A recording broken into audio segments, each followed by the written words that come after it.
तर good morning guys, तुमचं स्वागत आहे चौथ्या ब्लॉगमध्ये. आता आपण चाललोय पोहायला. एवढी गरमी होते की पोहायला जावंच लागते. चलो चलो चलो नहाने के लिए.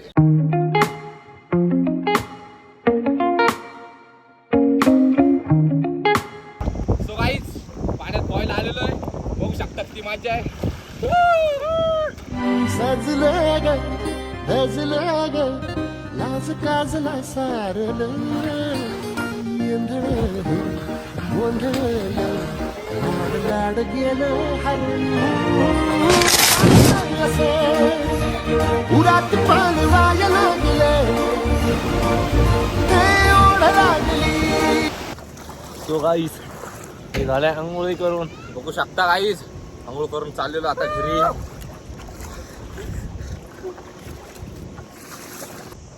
गाईज बघू शकता पूर्ण आल्यानंतर खूप दमलोय. सावली खाली बसलोय आणि तो श्री बघू शकता आंबे पाड राहिला तिकडे.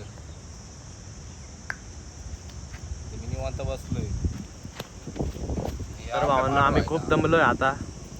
तर आम्ही आता थोडं बसतो आणि मग आपल्या घराच्या रस्त्याला निघून जातो. घर पे जाने का भी इधर डैम पे आए. डैम दिखाओ भाई.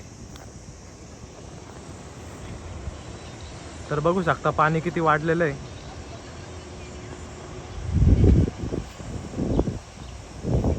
बघू शकता ही आपली गाडी. हे बघ आंबा इतके तोडला ताज्या ताज्या झाडावर. भावांना आता आपण आंबे पाडू. बघू शकता खूप आंबे आलेले आहे झाडाला. तर आम्ही 15-20 आंबे पाडलेले आहे आरामशीर. आता याला अजून पाडायचे, पण जो फेकतोय तोच खाली येतोय. पडत तर काहीच नाही याच्याकडून.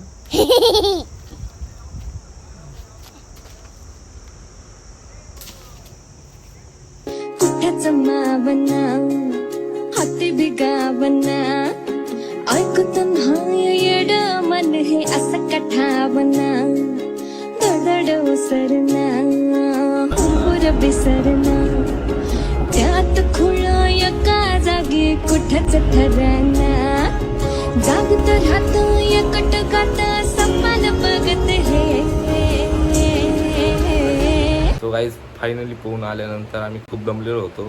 त्याच्यामुळं झोपून घेतलो डायरेक्ट. त्याच्यानंतर उठलो 8 वाजता आम्ही. आणि मग जेवण वगैरे करून आता बघू शकता तुम्ही किती वाजलेले.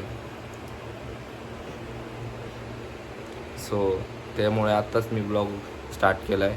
सो आजच्यासाठी एवढाच बस. Tata bye bye. लवकरच भेटू नेक्स्ट ब्लॉगमध्ये.